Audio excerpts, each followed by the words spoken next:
الحمد لله نحمده ونستعينه ونستغفره ونؤمن به ونتوكل عليه ونعوذ بالله من شرور أنفسنا ومن سيئات أعمالنا من يهده الله فلا مضل له ومن يضلله فلا هادي له ونشهد أن لا إله إلا الله وحده لا شريك له هو الأول والآخر والظاهر والباطن وهو بكل شيء عليم وهو الله لا إله إلا هو له الحمد في الأولى والآخرة وله الحكم وإليه ترجعون ونشهد أن سيدنا ونبينا محمد ابن عبد الله الهاشمي الذي عبد الله ورسوله أرسله كافة للناس بالحق بشيرا ونذيرا وداعيا إلى الله بإذنه وسراجا منيرا أما بعد فأعوذ بالله من الشيطان الرجيم بسم الله الرحمن الرحيم وما أموالكم ولا أولادكم بالتي تقربكم عندنا زلفى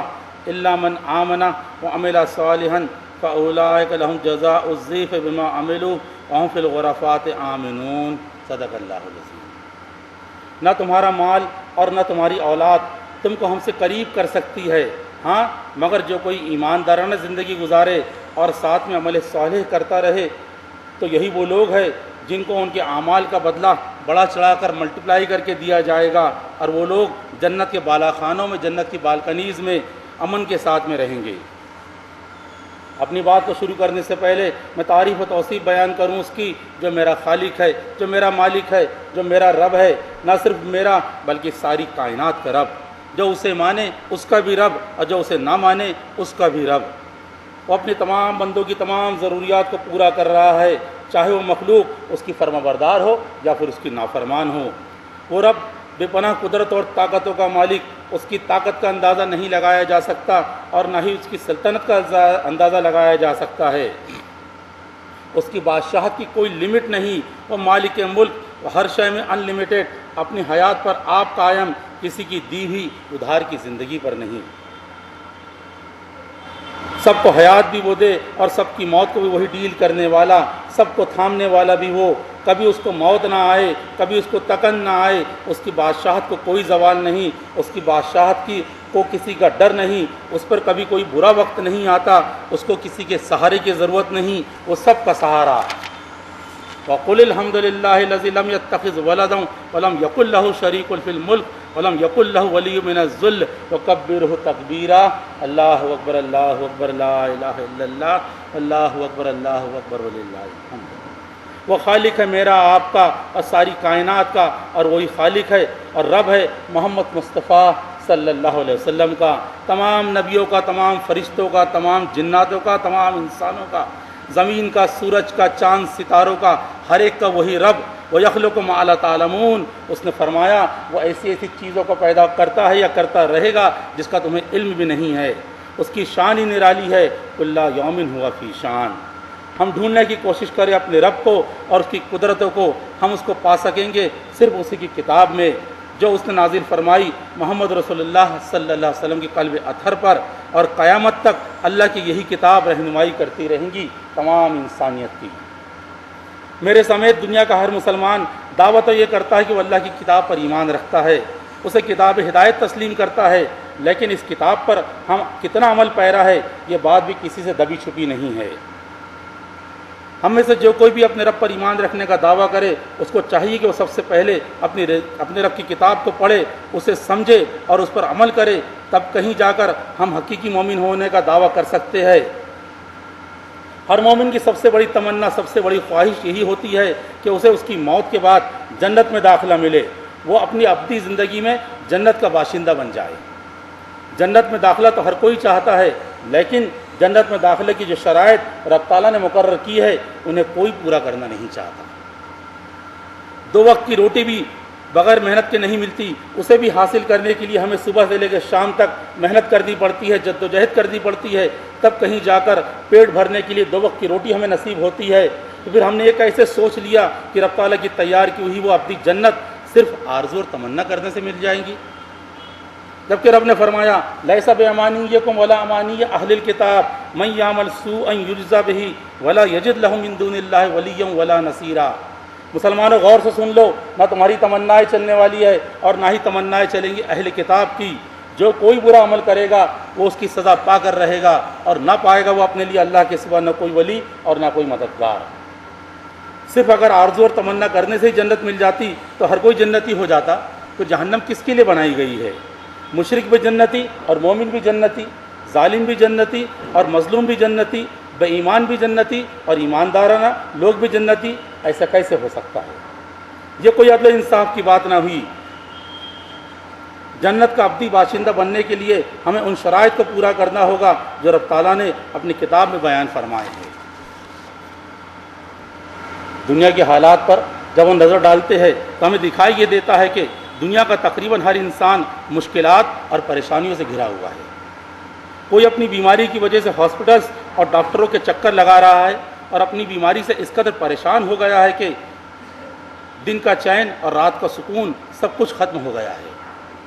اور اگر کوئی شخص خود تندرست ہے تو اس کے گھر والوں میں سے کوئی فرد مرض کا شکار ہے، اور اس وجہ سے پورے اہل خانہ کو اپنی نیند اور راحتیں قربان کرنی پڑ رہی ہے۔ وقت، پیسہ اور آرام سب کچھ لگا دینے کے بعد بھی بیماری سے نجات حاصل نہیں ہو رہی۔ بعض لوگ ہمیں ایسے بھی دکھائی دیتے ہیں جو رزق کی تلاش میں مختلف شہروں اور مختلف ملکوں کی خاک چھانتے پھر رہے ہیں، لیکن ان کی ملازمت میں کوئی استقلال، کوئی ٹھہراؤ دکھائی نہیں دیتا۔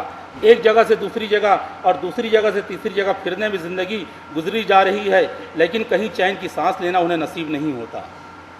کچھ لوگوں نے تجارت کا پیشہ اختیار کیا ہے، لیکن اس میں بھی خاطر کا نفع نہیں ہے، اور اگر نفع ہے تو اس نفع میں برکت نہیں ہے۔ آمدنی تو بہت ہو رہی ہے، لیکن خرچے اتنے ہیں کہ آمدنی سے بھی کام نہیں چل رہا۔ اسی طرح سماج میں کچھ ایسے لوگ بھی ہمیں دکھائی دیتے ہیں جو ان الجھنوں میں گرفتار تو نہیں ہیں، مگر بیوی بچوں یا پھر خاندان کے افراد کی طرف سے دی گئی اذیت سے پریشان ہیں، یا پھر پڑوسیوں کی عداوت نے انہیں بے چین کر رکھا ہے۔ راحت کے سارے وسائل ہونے کے باوجود قلبی سکون انہیں حاصل نہیں ہے۔ کچھ لوگ ایسے بھی ہیں جو عدالتوں میں پانی کی طرح پیسہ بہا رہے ہیں، مگر انصاف ملنے کی کوئی امید انہیں دکھائی نہیں دیتی۔ وکیل اور عدالت کے چکر نے دولت سے لے کر دماغی سکون اور جسمانی قوت سب کچھ چھین لیا ہے۔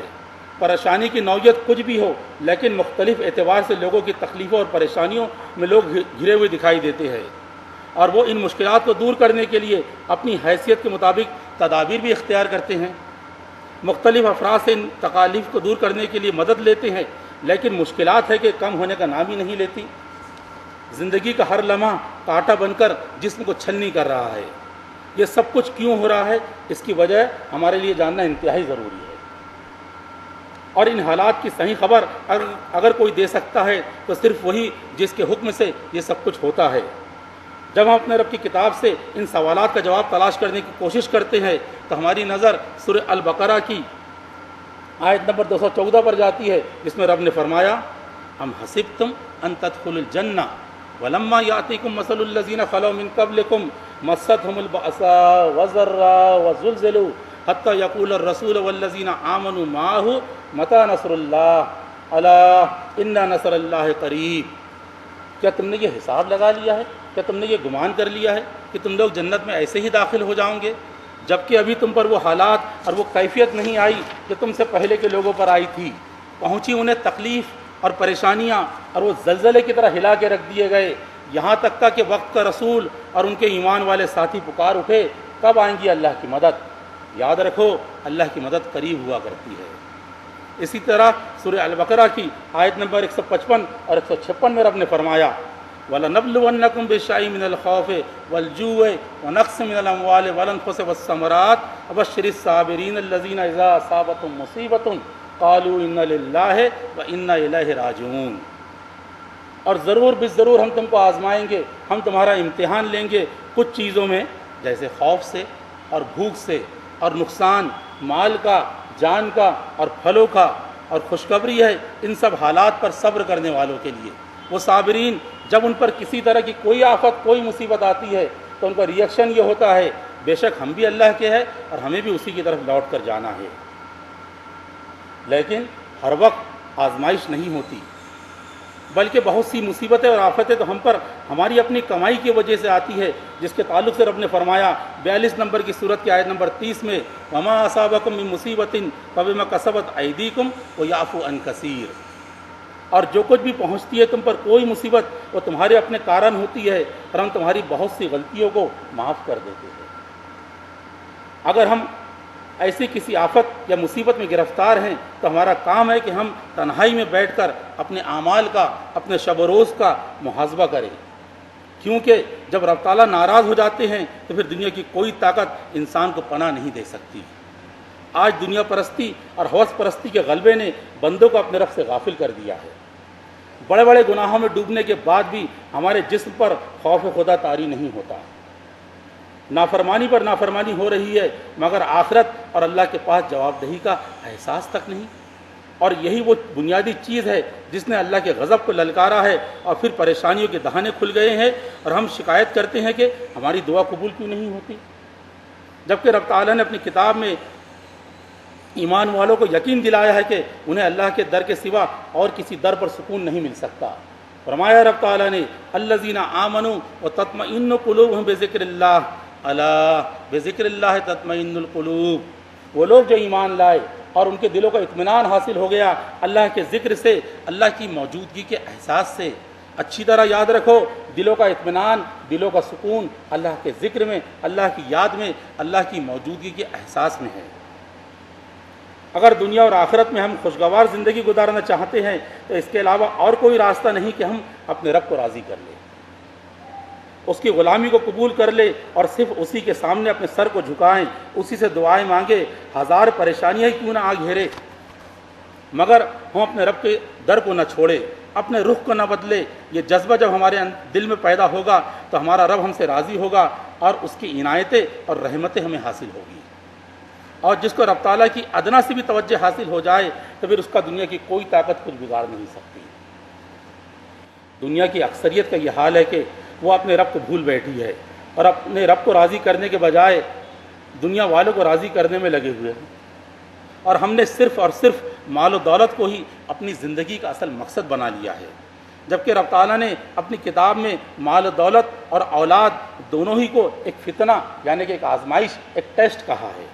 اور اس کے باوجود ہم دنیا والے اپنے رب کی اس بات کو سمجھنے سے قاصر ہیں اور کبھی اولاد کی خاطر تو کبھی مال کی خاطر دنیاوی مشکلات کا شکار ہوتے رہتے ہیں، اور ان مشکلات کے بعد بھی ان دونوں سے جدا ہونے کو تیار نہیں ہے، جبکہ رب نے فرمایا وَعَلَمُوا أَنَّمَا أَمْوَالُكُمْ وَأَوْلَادُكُمْ فِتْنَةٌ وَأَنَّ اللَّهَ عِندَهُ أَجْرٌ عَظِيمٌ، اور اچھی طرح جان لو کہ در حقیقت تمہارا مال اور تمہاری اولاد تمہارے لیے ایک آزمائش ہے، ایک ٹیسٹ ہے، ایک امتحان ہے، اور بے شک اللہ اسی کے پاس اجر عظیم ہے۔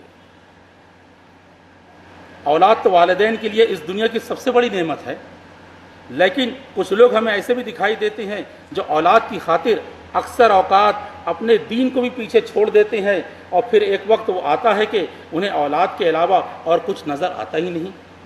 اگر ہم نے اپنی اولاد کی صحیح تربیت کی ہے اور انہیں رزق حلال کھلایا ہے تو پھر فکر کرنے کی کوئی بات نہیں، لیکن اگر ہم نے ان کی تربیت میں کوتاہی برتی ہے تو پھر یہ دنیاوی فتنہ کسی بھی وقت اپنا سر اٹھا سکتا ہے۔ مال کے معاملات میں بھی صورتحال کچھ ایسی ہی ہے کہ ہمارا کمایا ہوا مال ہمارے بہت کم ہی کام آتا ہے، بلکہ ہمارے لیے مصیبت کا باعث بننے میں زیادہ عمل دخل ہمارے مال کا ہی ہوتا ہے۔ دنیا میں اولاد اور مال کی محبت کا فتنہ تمام خرابیوں کی اصل وجہ دکھائی دیتا ہے۔ مال و دولت ہی کی وجہ سے انسان دنیا میں کامیاب بھی سمجھا جاتا ہے اور ذلیل و خوار بھی اسی کی وجہ سے ہوتا ہے۔ کہنے کو تو اولاد اور مال یہ دو لفظ ہیں، لیکن جب ہم اپنے ارد گرد نظر اٹھا کر دیکھتے ہیں تو ان دو لفظوں کی وجہ سے ہونے والے بہت سے فتنے ہمیں نظر آتے ہیں جو کہ ہمارے لیے عبرت کا سامان ہے۔ رب تعالیٰ نے ہمیں اپنی کتاب میں ان فتنوں سے بچنے کی تلقین ایک بار نہیں بلکہ کئی بار کی ہے۔ فرمایا رب تعالیٰ نے یا ایھا الذین آمنوا لا تلہیکم اموالکم ولا اولادکم عن ذکر اللہ ومن یفعل ذلک فاولئک هم الخاسرون، اے لوگوں جو ایمان لائے، اے ایمان کے دعوے دار لوگوں، نہ غفلت میں ڈالے تم کو تمہارا مال اور نہ تمہاری اولاد اللہ کے ذکر سے، اللہ کی یاد سے، اور جو کوئی ایسا کرے گا تو یہی لوگ ہوں گے جو نقصان اٹھانے والوں میں سے ہوں گے۔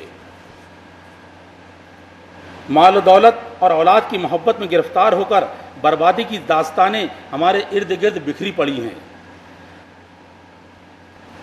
یہ ہمارے زوال اور پستی کی انتہائی ہے کہ جانتے بوجھتے بھی ہم اسی کا حصہ بن جاتے ہیں جس سے ہمیں منع کیا گیا ہے اور عبرت حاصل کرنے کو کہا گیا ہے۔ اس فانی زندگی میں ایسے ہی کئی فرعون، حامان، شداد، قارون، راجے مہاراجے، بادشاہ، یہاں تک کہ اپنے آپ کو شہنشاہ کہلوانے والے آئے جنہوں نے مال و دولت کے ڈھیر جمع کیے، لیکن جب وہ اس دنیا سے رخصت ہوئے تو اپنے ساتھ کچھ نہ لے جا سکے، اور دنیا میں اکٹھا کی ہوئی ان کی یہ دولت دنیا میں ہی رہ گئی، اور خالی ہاتھ وہ 2 گز زمین میں دفن ہو کر اپنے پیچھے رہ جانے والوں کے لیے دولت کی صورت میں ایک فتنہ چھوڑ گئے، جسے حاصل کرنے کی خاطر ان کی اولاد اور ان کے رشتہ دار آپس میں لڑتے ہیں، اور لڑائی جھگڑے میں انہوں نے اپنے وجود کو ہی ختم کر دیا ہے۔ ہم نے دنیا میں سے گزر جانے والے بڑے بڑے دولت مندوں کے نام عبرت کے طور پر سنے ہیں، اور بہت سے ایسے لوگ ہیں جنہیں ہم بذات خود جانتے بھی ہیں۔ یہ سب گزر گئے، لیکن اپنی دولت کی عبرت انگیز داستانیں اپنے پیچھے چھوڑ گئے۔ دولت کے پجاری یہ لوگ ہوس اور لالچ کے چکر میں دولت کے انبار تو لگا لیتے ہیں، لیکن اس دولت کو وہ اپنی زندگی میں کم ہی استعمال کر پاتے ہیں، اور جو چیز آپ استعمال نہ کر پائیں وہ آپ کے کسی کام کی نہیں۔ ان سب کے باوجود حرص و ہوس کا یہ نہ ختم ہونے والا سلسلہ ازل سے جاری ہے اور اب تک جاری رہے گا۔ ہم سب اس کے شکار ہیں اور رہیں گے، کیونکہ موجودہ دنیا میں عزت و توقیر کا معیار ہی دولت کو سمجھا جاتا ہے۔ جس کے پاس دولت کی کمی ہو اس کا مقام معاشرے میں کمتر ہوتا ہے، انہیں حقارت کی نگاہ سے دیکھا جاتا ہے، اور جن کے پاس دولت کی فراوانی ہے ایسے لوگ معاشرے میں عزت و تکریم کی نگاہ سے دیکھے جاتے ہیں۔ ان کی پہچان ان کی دولت سے ہوتی ہے، اور اسی دولت کی وجہ سے وہ اپنے آپ کو معاشرے کا معزز رکن سمجھتے ہیں، پھر چاہے وہ دولت کسی بھی ذریعے سے حاصل کی گئی ہو۔ آج ہمارا معاشرتی رتبہ دولت کا مرہون منت ہے۔ اگر ہمارے پاس دولت زیادہ ہے تو معاشرے میں مقام بھی اتنا ہی اونچا ہوگا، اور یہ وہ مقام ہے جو ہم نے خود بنائے ہیں، اور ان معیار پر ہم سختی سے عمل پیرا بھی ہیں، اور اس میں کسی قسم کی ترمیم کرنے کو ہم تیار نہیں ہیں۔ آج ہم اس طرح کے ماحول میں پھنس چکے ہیں کہ اگر ہم اس سے نکلنا بھی چاہیں تو نہیں نکل پا رہے ہیں۔ اس طرح کا نظام ہمیں اپنی طرف کھینچ رہا ہے، اور نہ چاہتے ہوئے بھی ہم اس طرح کے نظام کا حصہ بننے کے لیے مجبور ہیں۔ ہم سب نے یہ بات سنی ہے کہ اولاد کی محبت بڑی ہی ظالم چیز ہے، اور اس ظلم سے مراد یہ لیا جاتا ہے کہ اولاد کی محبت انسان سے کچھ بھی کرا سکتی ہے، اور اس طرح کے کئی معاملات ہماری نظروں کے سامنے ہیں کہ بہت سے لوگ ایسے گزرے جنہوں نے اولاد کی محبت میں گرفتار ہو کر اپنے آج کو تیاگ دیا اور اپنی عاقبت تک کو خراب کر لیا۔ دنیا کی رسوائی ان کا مقدر بن گیا، اور آخرت میں ان کے ساتھ جو معاملہ کیا جانے والا ہے وہ الگ ہے۔ لیکن جب مال کے فتنے نے سر اٹھایا تو اس معاملے میں اولاد ہی پیش تھی، اور جس اولاد کے لیے انسان نے اپنی عزت اور وقار کو داؤں پر لگا دیا تھا، اور جس کے لیے دولت جمع کی تھی، وہ سب کے لیے عبرت کا سامان بن گئی۔ وہ لوگ جو اس سب کو سمجھنے کے بعد بھی دنیاوی فتنے میں الجھے ہوئے ہیں، اور زیادہ مال جمع کرنے کی ہوس میں اپنے آج کے ساتھ اپنی کل کو بھی خراب کر رہے ہیں، ایسے لوگ دیکھنے اور سننے والوں کے لیے عبرت انگیز کہانیوں کے وہ کردار ہے جو ہمیشہ زندہ تو رہیں گے، لیکن اپنی عبرت بھری داستانوں کے ساتھ۔ آخر میں سورہ آل عمران کی آیت میں اپنی بات کو ختم کروں گا۔ فرمایا رب تعالیٰ نے، زُيِّنَ لِلنَّاسِ حُبُّ الشَّهَوَاتِ مِنَ النِّسَاءِ وَالْبَنِينَ وَالْقَنَاطِرِ الْمُقَنطَرَةِ مِنَ الذَّهَبِ وَالْفِضَّةِ وَالْخَيْلِ الْمُسَوَّمَةِ وَالْأَنْعَامِ وَالْحَرْثِ ذَلِكَ مَتَاعُ الْحَيَاةِ الدُّنْيَا وَاللَّهُ عِندَهُ حُسْنُ الْمَآبِ۔ زینت دے دی گئی، آراستہ کر دی گئی، سجا دی گئی انسانوں کے لیے محبت ایسی چیزوں میں جس کی طرف ان کا دل اٹریکٹ ہوتا ہے، جیسے عورتوں کی محبت، اولاد کی محبت، اور خزانے ڈھیر لگے ہوئے سونے اور چاندی کے، اور نشان زدہ گھوڑے اور چوپائے اور کھیتی۔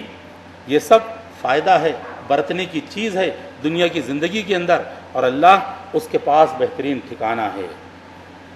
بارک اللہ لنا ولکم فی القرآن العظیم ونفعنا وإیاکم بالآیات والذکر الحکیم، انہ تعالی جواد کریم ملک بر رؤوف الرحیم۔ اقول قولی ھذا واستغفر اللہ لی ولکم ولسائر المؤمنین فاستغفروہ انہ هو الغفور الرحیم۔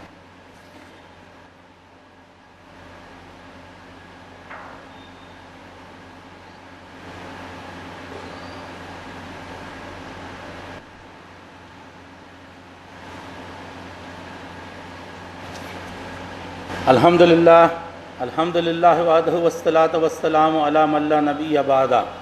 اعوذ باللہ من الشیطان الرجیم، بسم اللہ الرحمن الرحیم۔ ان اللہ ملائکتہ یصلون علی النبی یا ایھا الذین آمنوا صلوا علیہ وسلموا تسلیما۔ اللہم صلی علی محمد وعلی آل محمد کما صلیت علی ابراہیم وعلی آل ابراہیم انک حمید مجید۔ اللہم بارک علی محمد وعلی آل محمد کما بارکت علی ابراہیم وعلی آل ابراہیم انک حمید مجید۔